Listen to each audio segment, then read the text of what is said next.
Fox 61's Alicia Hercules spoke with one man who saw the girl on a security camera just moments before that tragedy. Alicia. Annette, it's been a heartbreaking day for many people in this neighborhood, especially one man who says he saw the girl on his security camera knocking on his door. I wanted to cry.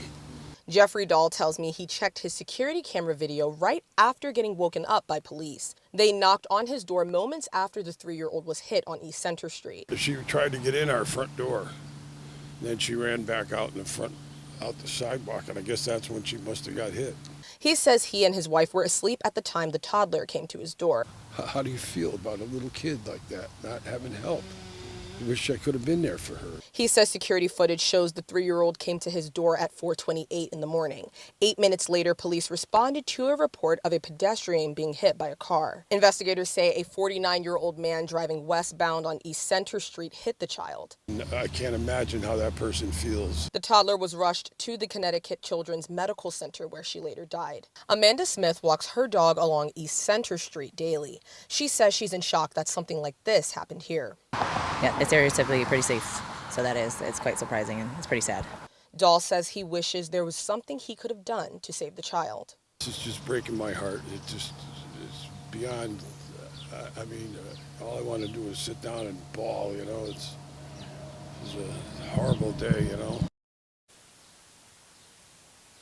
Police say the driver is fully cooperating with them. They're asking anyone with any information regarding this incident to contact their police department. Live in Manchester, Alicia Hercules, Fox 61.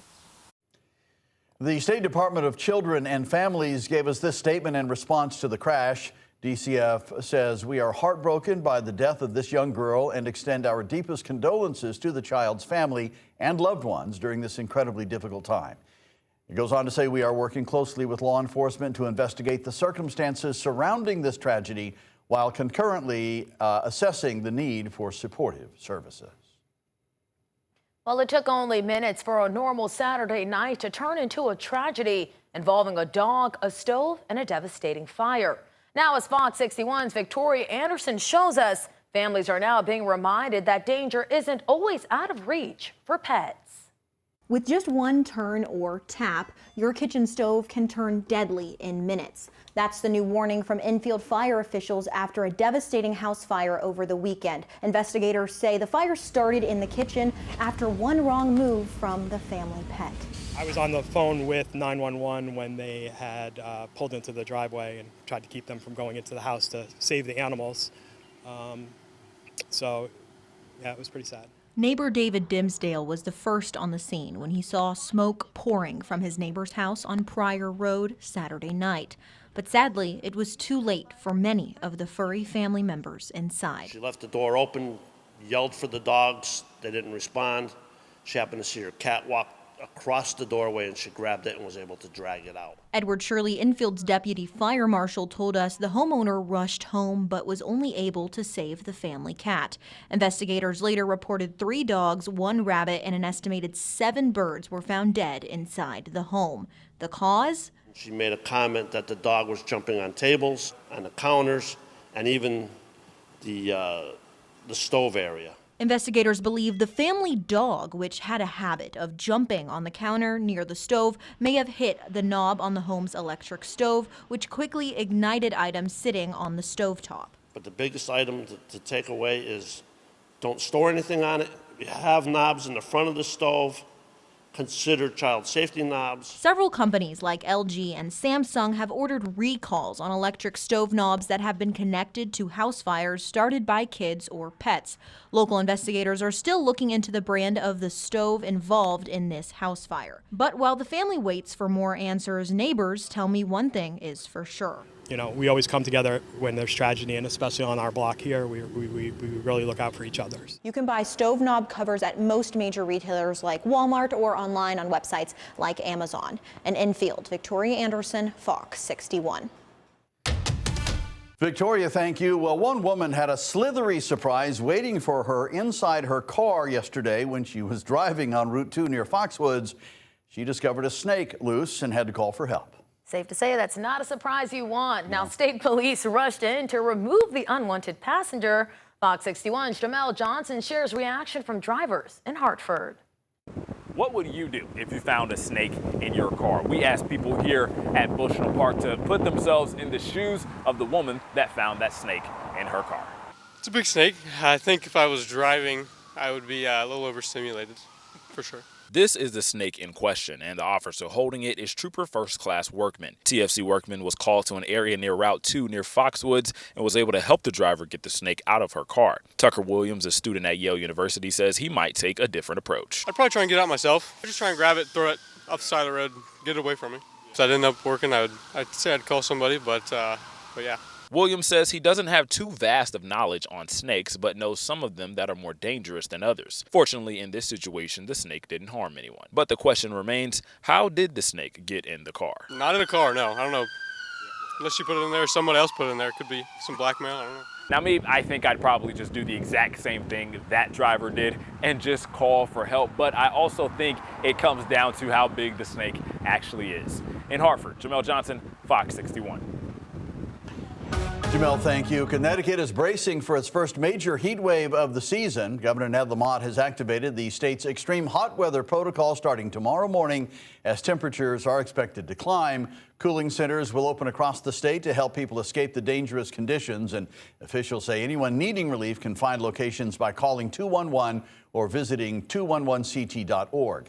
State leaders are urging people, especially older adults, young children, and those with health conditions to take precautions. All right, so let's bring in Chief Meteorologist Rachel Frank. Rachel, it seems like wasn't that long ago we were activating the extreme cold weather protocol. Here we are. Be careful what you wish for. You were like, I just want it to be warm again. Well, here we go. It is hot and humid the next 2 days. We have a weather impact alert because it will feel like between 95 to near triple digits both tomorrow afternoon and Friday afternoon. And we like to give you an alert when we think the weather will impact your day. So whether that's scrambling outdoor activities to maybe earlier in the day or later at night when it's not as hot, or if you work outside, figuring that out for yourself. It's also going to be a tough day for students and educators that may not have AC in the classrooms. We also have a weather impact alert in effect for the potential for strong to severe storms. These storms will be pretty hit or miss, so some towns could get pretty nasty storm with strong gusty winds and heavy rain, but others will stay completely dry. The window or the time frame for this will be between 3 p.m. and 10 p.m. both tomorrow afternoon and evening and Friday afternoon and evening. So just make sure if you are if you are out, maybe finding a way to stay cool, that you have a way of getting weather alerts so you know when it's time to head inside. Warm fronts pass through, you can feel it. It's steamy out there. Some showers to the west of us. Most of those fizzle by the time they get here, but I can't rule out a spot shower later tonight. Right now we're in the 70s to right around 80 degrees. Overnight lows are in the 60s, so it is a warm start to the day tomorrow and a hot finish with highs up around 90 degrees. That's inland, but even the shoreline could see highs in the 80s to near 90 degrees. And this is a look at the heat index as we head through the afternoon. Yet very close to 100, at least away from the shoreline. We'll get a closer look at the thunderstorm threat and the changes for this weekend coming up. Rachel, thank you. A warning today from President Donald Trump to Iran. Pay the price for taking too long to negotiate, and the country will be hit hard. The warning comes as the two sides exchanged strikes after the downing of a U.S. helicopter. Meanwhile, Trump says all Iran has to do is start signing a paper to reach a deal with the U.S. Brian Abel has the latest on the new hostilities and the efforts to end the war. Overnight, new strikes on Iran, some of the strongest since the ceasefire began. The U.S. military said it completed strikes in response to the downing of an Army helicopter by Iran near the Strait of Hormuz.